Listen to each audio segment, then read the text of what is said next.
Todo o restante a gente ainda pode tentar resolver com anistia, mas a vida do Clezão não voltará. E isso que não tem volta, a história não pode esquecer disso. Esse sangue do Clezão estão sim nas mãos do ministro Alexandre de Moraes. Tudo isso começa lá no impeachment da presidente Dilma, quando ela quis nomear o descondenado Lula para ser ministro, que eu não queria. E aí veio o STF e diz naquela época, não pode nomear. Vai entrar para os anais da história, vão ficar aqui registrado para sempre, nós vamos colocar nas mídias sociais, mas é apenas para vocês poderem desabafar mesmo, como eu estou tentando fazer aqui agora. Não tem mais segurança jurídica no país. O devido processo legal não existe mais. A esquerda é um câncer, é um lixo. Onde chega, destrói. Onde coloca a mão, apodrece. Eles que defendem tanto a liberdade, sempre falam... Ontem eu falei numa outra comissão, de cada 5 palavras que saem da boca de qualquer esquerdista, 4 é sobre prisão. Tem que prender, tem que censurar, tem que calar, tem que colocar atrás das grades.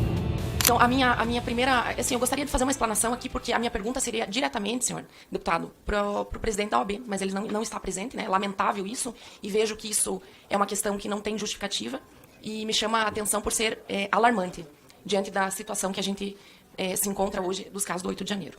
Então, eu gostaria aqui de chamar a atenção para uma questão que nós estamos passando agora, que são para as execuções de pena, certo? O Instituto fez um levantamento onde nós temos mais de 25 idosos, senhor deputado, em cumprimento de pena, em regime fechado, espalhados pelo Brasil, certo? E entre penas de 12 a 17 anos. São pessoas de 60 a 70 anos de idade, em cumprimento de pena, em situações desumanas. Ou seja, com doenças crônicas, com ataques de ansiedade, crises depressivas, onde nós, onde atuamos em alguns casos, estamos estendendo ali o pedido de prisão domiciliar humanitária, que é o que tem feito. Diante disso, gostaria de fazer uma pergunta para o doutor Sérgio, da Defensoria Pública, e aqui gostaria de mostrar uma foto da senhora Juscelene Costa do Nascimento, onde o filho se faz presente hoje aqui. Essa senhora aqui, com 62 anos de idade, está presa no presídio feminino de Florianópolis, condenada a 14 anos por golpe de Estado. Nós peticionamos há pouco tempo, agora, na segunda-feira, o pedido de prisão domiciliar diante das crises recorrentes de ansiedade, depressão. O filho quase pouco tem contato com a mãe, filho único. Ela está com a aposentadoria dela retida, senhor deputado. Retida. 2 salários mínimos retidos pelo ministro Alexandre de Moraes no processo. Essa senhora aqui, ó. O Instituto Gritos de Liberdade faz a representação no processo dela, de forma voluntária, ou seja, pro bono. E eu gostaria de saber o que a Defensoria Pública da União tem feito nos casos dos idosos. Muito obrigada. A Defensoria Pública, a despeito da gente ter somente 685 defensores no Brasil inteiro, nós temos pessoas que são designadas para acompanhar o que a gente chama de execução penal, né? Inclusive com visitas periódicas e relatórios específicos das condições encontradas. Confesso que não sei o caso específico dessa senhora que ela me trouxe. Sim, eventualmente, se isso acontece, inclusive aqui há meus sinceros, minhas condolências, inclusive humanitárias. Mas a gente exige isso, inclusive, nos nossos grupos de trabalho de pessoas encarceradas e também daqueles defensores públicos de ofício de execução penal que acompanhem as situações, seja do 8 de janeiro ou qualquer outro tipo de operação policial, as causas humanitárias para prisão domiciliar ou outro tipo de situação. Todo o restante a gente ainda pode tentar resolver com anistia, mas a vida do Clezão não voltará. E isso que não tem volta, a história não pode esquecer disso. Esse sangue do Clezão estão sim nas mãos do ministro Alexandre de Moraes. E em tempo oportuno ele terá que responder por isso. Ele não vai fugir disso, tenho certeza. Quero, depois de cumprimentar todos aqui, dizer da alegria, presidente, deputado Hélio Lopes, pela sua iniciativa. Eu sempre aprendi que não se ganha uma guerra com uma batalha, não se ganha a guerra com um soldado, e sim com todas as estratégias possíveis. Nós, desde do acontecido da última eleição, estamos em um processo de guerra, guerra política, guerra ideológica. É indiscutível isso no Brasil. E nós não vamos destruir essa esquerda irresponsável de maneira rápida, com uma batalha só. Nós teremos muitas batalhas. Essa batalha da anistia é uma delas. É uma batalha que supera para mim todas, porque aqui se diz respeito de humanidade. Ontem, o deputado Domingos Sá foi à tribuna contar a história de um preso político de Divinópolis, que teve, enquanto preso naquele município, ele é preso por causa do dia 8, um familiar que faleceu e foi autorizado. E aí é bom para a Defensoria Pública Federal ouvir esse depoimento, se não ouviu ontem da tribuna, vou repetir aqui parcialmente, porque eu não conheço a pessoa, o deputado Domingos Sá conhece, é da cidade dele, e essa pessoa, para visitar, recebeu autorização para ir visitar o velório do seu ser querido, não sei se era pai ou mãe, alguém direto da família, e ele recebeu autorização para chegar assim no velório desse ser querido, com 6 policiais armados, além de algemas nos braços e nos pés. Eu queria ver, se fosse um traficante do Rio de Janeiro, se fariam isso. Com traficante, o judiciário brasileiro respeita. Agora, com patriota, metem-lhe algema nas mãos e nos pés para mandar para ir para um sepultamento. Isso é uma dor que essa pessoa nunca mais terá cura na sua alma. O que nós tratamos quando tratamos anistia, nós não estamos tratando por um fator político. Toda vez que eu converso e olho com o presidente Hugo Mota e lhe olho nos olhos, eu faço sempre ele olhar para os meus olhos. É para ele observar que por trás dos meus olhos tem olhos de pessoas como essa. Tem olhos de pessoas como a família do Clezão, que não verão mais as filhas, seus pais, nem a esposa, seu marido. Como vários os senhores e das senhoras. Eu estou lutando essa causa por uma questão humanitária. E quando eu vejo a Defensoria Pública aqui, eu quero parabenizar. Eu nem sabia que vocês só tinham 600 e poucos no Brasil inteiro. O que é ínfimo para os problemas que nós temos. E aqui, deputado Marfeliciano, Polon, os demais deputados Crisóstomo, todos. Nós, como conservadores de direita, temos que refletir em algumas coisas. Que, inclusive, da dor, às vezes a gente aprende. E eu tenho uma frase de um político lá do Rio que fala: todo crescimento gera dores. Nós estamos num processo doloroso, mas nós vamos vencer esse processo. Tenhamos fé. Tem coisas que hoje eu não posso dizer a vocês da anistia que eu gostaria muito. Mas o que eu quero dizer a vocês é que por mais que digam que queiram por aí pela mídia, nem tudo que a mídia diz é 100% verdade, e nem tudo que nós estamos trabalhando aqui é no tempo que nós gostaríamos. Vocês acham que eu gostaria de ter votado a anistia quando? Desde aquela manifestação de Copacabana, a primeira, que já estava acertado que os líderes assinariam naquela semana, e a gente votaria para resolver esse problema, pelo menos na Câmara, para já ter tirado daqui. Mas as guerras políticas, e nós estamos lutando contra um poder que hoje, e não foi de hoje, ele virou um superpoder da República ao longo dos 9 anos. E aqui é onde eu quero que, com vocês, com muito respeito, a gente precisa, desta dor nossa, amadurecer em algumas coisas. Por exemplo, eu fui um dos que errei na época. Apesar do mérito eu ter razão, o método estava errado. Tudo isso começa lá no impeachment da presidente Dilma, quando ela quis nomear o descondenado Lula para ser ministro, que eu não queria. E aí veio o STF e diz naquela época: não pode nomear. Nós da direita, tristemente, inclusive eu, aplaudimos. Ali começava um grande erro. Uma interferência do poder judiciário no executivo. Errado. Deveria ter deixado o descondenado virar ministro, e aí, pelo menos, era o correto, era o constitucional. Mas no afã da gente querer o que a gente tem interesse, às vezes a gente torce pelo erro. E aí é onde a gente se erra na República. Eu começo de lá, fazendo autocrítica a mim, como a todos que pensam como a mim, porque se naquele momento nós tivéssemos repudiado aquela interferência, não tinha chegado. Isso já fazia 9 anos. E os anos passaram. Depois, eu estou falando só de interferência no Executivo. Se eu falar do Legislativo, a lista de desembargador é um troço enorme. Mas vamos lá. Passa ele, passa Dilma, interferência. Vem Temer. Temer quer nomear a deputada Cristiane Brasil para ministra do Trabalho. O STF vem de novo e fala: não pode. Isso não é direito do STF de fazê-lo. Isso é atribuição do presidente da República. Se ele erra, o problema é do presidente da República, que errou e que daqui 4 anos vai passar no voto novamente, e a gente tira o presidente. É simples assim que funciona a democracia. Ninguém reclamou, era com Temer. Ah, tudo bem. E só crescendo o poder destes camaradas do lado do judiciário. Vem o presidente Bolsonaro, quer nomear o ramal delegado da Polícia Federal? Não pode. Aí a esquerda toda aplaude, porque é contra Bolsonaro. O que eu quero resumir para vocês, seja da esquerda ou da direita, toda vez que houver usurpação de poder, nós temos que ter a maturidade para ir contra. Os poderes são 3 poderes harmônicos entre eles. Quando nós temos um superpoder, acontece o que está acontecendo agora. É a falta de democracia, a falta do devido processo legal respeitado, e aí nós começamos a ver. E já, como dizia a frase de Rui Barbosa, a pior de todas as ditaduras é a do poder judiciário. Aí é o que estamos vivendo. Pois bem, amigos, o que eu quero resumir, vou terminar minha fala, é dizer que se em 9 anos eles escalaram e viraram um superpoder, para reconstruir sempre é mais difícil do que construir.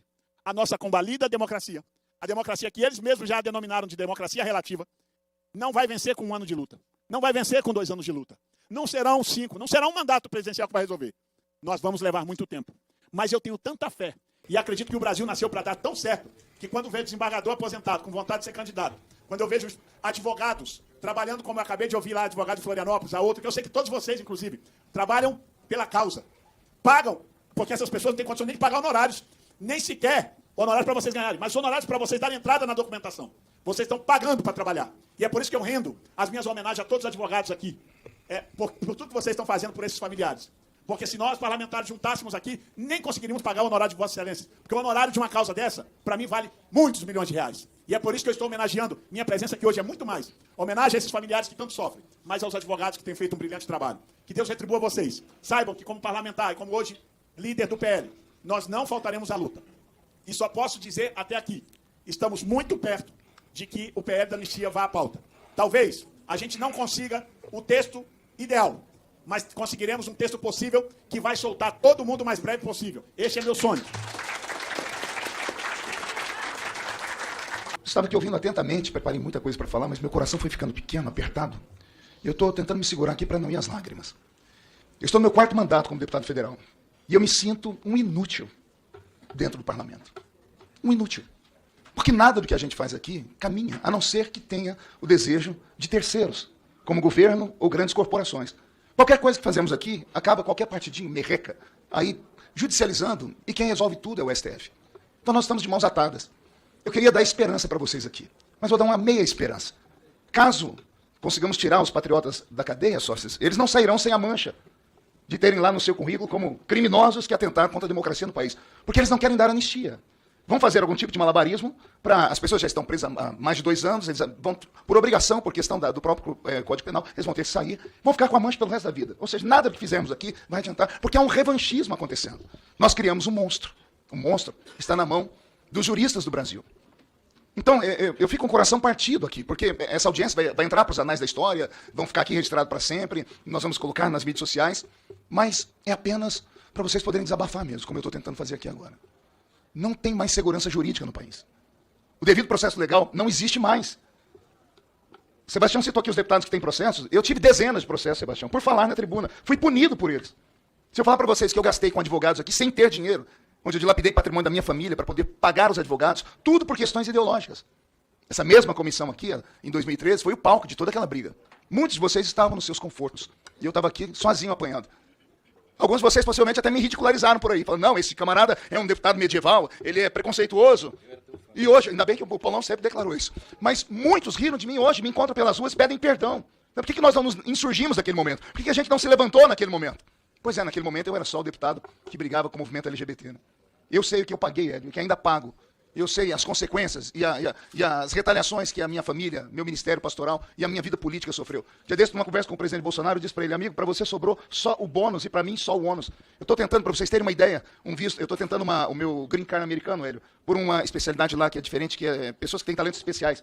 Tem um escritório, talentos especiais, isso. Tem um escritório americano por trás disso, eles fizeram toda a documentação, aí me chamaram em janeiro lá e disseram, olha, nós estamos com dificuldade. Eu falei, por quê? Você é muito conhecido, você é famoso, você tem 9 milhões de seguidores nas mídias sociais, você tem 22 livros escritos, tem CD de música gravada, você é extremamente famoso, mas não tem uma única nota boa sobre você na internet. Tem mais de 3 milhões de matérias com meu nome ao redor do mundo em todos os idiomas. Não tem uma sequer que fale que eu seja uma pessoa digna, honesta. A esquerda é um câncer onde chega. Nossos velhos pais erraram, porque não estudaram política. E agora nós temos a esquerda. Veja só, essa comissão aqui é deles. Eu tentei ser presidente aqui, aliás, consegui, com muito sofrimento, mas eles se apossaram de novo. Onde está o presidente da nossa comissão agora? Nessa audiência aqui, Hélio. É a audiência do assunto mais pautado na imprensa do país. Eu peço que você me dê uns minutinhos a mais. Veja só, é o assunto mais falado, é o assunto mais esperado. E o presidente da Comissão de Direitos Humanos, embora tenha aprovado aqui a audiência, veja só, eu tenho minhas ressalvas. Poderia ter sido feito isso ontem, na quarta-feira. Uma audiência na quarta-feira, a casa cheia, a imprensa por aqui, os deputados de esquerda estariam aqui. Marcaram numa quinta-feira à tarde, porque ninguém fica aqui. Esses deputados que aqui estão são guerreiros. A maioria deles trocaram os seus horários de voo para ficarem aqui, para prestigiarem o Hélio e dar voz a vocês. A esquerda é um câncer, é um lixo. Onde chega, destrói. Onde coloca a mão, apodrece. Eles que defendem tanto a liberdade, sempre falam bem. Ontem eu falei numa outra comissão, de cada 5 palavras que saem da boca de qualquer esquerdista, 4 é sobre prisão. Tem que prender, tem que censurar, tem que calar, tem que colocar atrás das grades. Vocês e os seus parentes sofrem por um crime impossível. Parece que essa é a linguagem que se usa no direito. Artigo 17 do Código Penal. Um crime impossível. Está ali a irmã Hilda. Quando eu vejo a irmã Hilda, eu tenho vontade de chorar também. Ali está a grande golpista do país. Está vendo, irmã Hilda? É tudo culpa da senhora, que foi carregar essa Bíblia aí junto e a bandeira do Brasil. E a senhora é nossa heroína. Então, deputado Hélio, eu peço desculpas a você por ter me excedido, por ter falado, mas o nosso partido, o nosso país, ele está aparelhado. A esquerda aparelhou o país. Sócias falou 8, 9 anos, eu acho que vai muito mais. Tudo depende da eleição do ano que vem. Nós não podemos dormir no ponto na eleição do ano que vem. Começa ali. Meus sentimentos a vocês, meus parabéns a vocês. E tem aqui, nesse pastor, pelo menos as minhas orações. Todos os dias. Eu oro por cada um de vocês, pela família de vocês, e peço a Deus que faça justiça. E aqueles que estão com a caneta na mão, se essa palavra chegar até eles, me escutem. Vocês podem fugir dos olhos dos homens, mas há um olhar divino, de quem vocês não podem se esconder jamais. E detalhe, será em vida. Porque se eu conheço a Bíblia, o que o homem planta, o homem colherá. Todas essas pessoas que estão envolvidas nisso, tudo que vocês estão fazendo com essas famílias, que eu já vi aqui mães chorarem, filhos chorarem, tudo isso vai voltar para vocês. E ó, que eu não acredito em karma, eu só acredito na palavra. E se tudo não acontecer nessa vida, o inferno existe. Muito obrigado, senhor presidente.